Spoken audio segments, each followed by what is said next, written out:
Hello, everybody. It's Uncle Matt, and I'm here to read you another bedtime story. And tonight's bedtime story is called The Tooth Fairy's Royal Visit by Peter Bentley and Garry Parsons. And this story was copyright in 2017.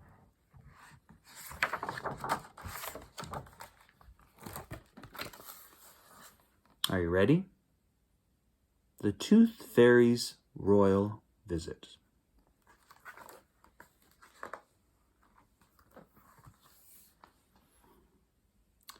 The Tooth Fairy woke from her afternoon nap when Robin arrived in a bit of a flap. "What is it?" the Tooth Fairy said with a frown. Then she saw the gold envelope bearing a crown.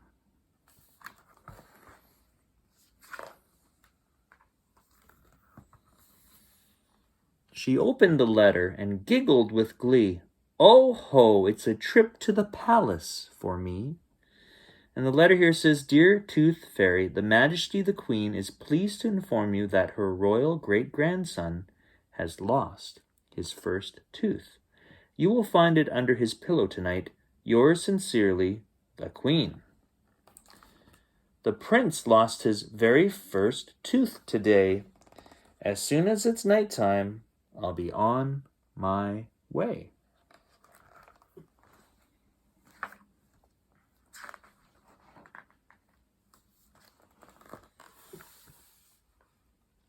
That night, at the palace, the lights were all out.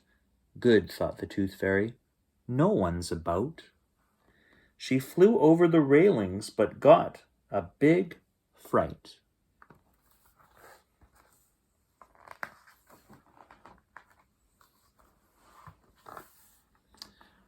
When, flash, she set off the security light. Dazzled and blinking, she shot through the yard and flew with a wallop straight into a guard.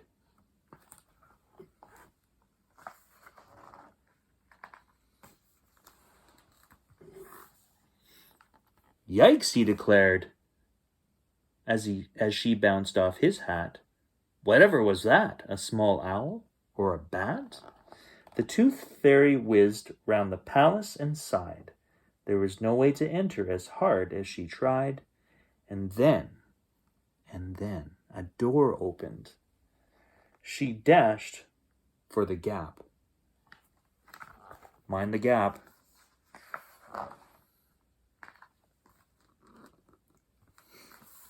As 3 little corgis ran out. Yap, yap, yap. They snapped at her heels and knocked over a bin. With a clatter and crash, what a terrible din!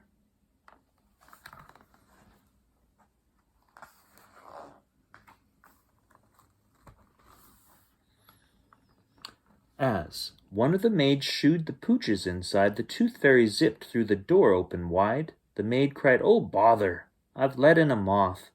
And she gave the poor fairy a flick with her cloth. She fell on some knickers marked H.M., the Queen, Her Majesty, and nearly got put in the washing machine.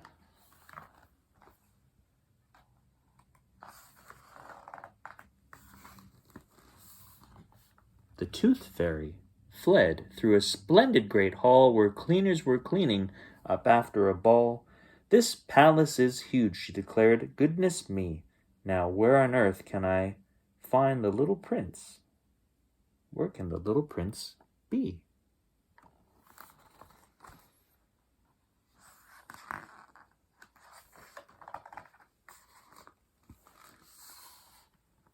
Whoops. She flew here. Someone's having a bath. She flew there. Then she flew.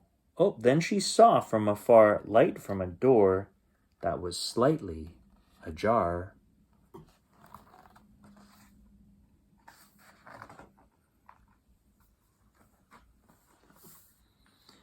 "Aha!" said the fairy. She peeped round the door and saw an old lady crouched down on the floor. "I can't find my dentures," the old lady frowned. "Where have I put them?" I've looked all around.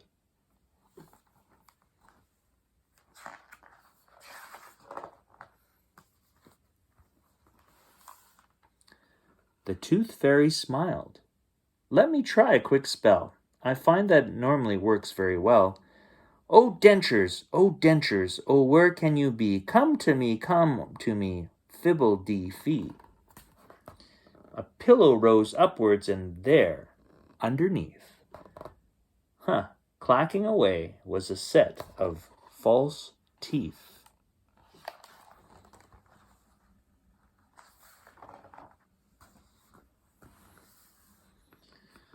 The lady said thank you and popped her teeth back. Now, would you care for a small bedtime snack? But the fairy said, sorry, I'm in a tiz. I need to find out where the little prince is. The prince? Smiled the lady. Why didn't you say? Come, little fairy. He's not far away.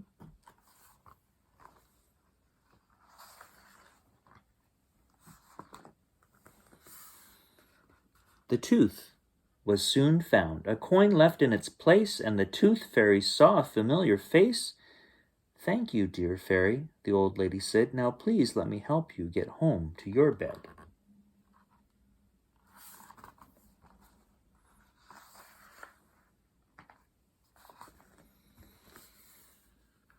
The Tooth Fairy gave a great gasp of delight when she saw what was taking her homewards that night, a fine golden carriage, the grandest she've seen. Good night, said the fairy. Good night, said the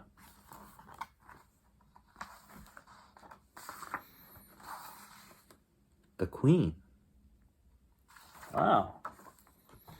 The Tooth Fairy met royalty, met the queen. Well, that's all the time we have for Uncle Matt's bedtime story.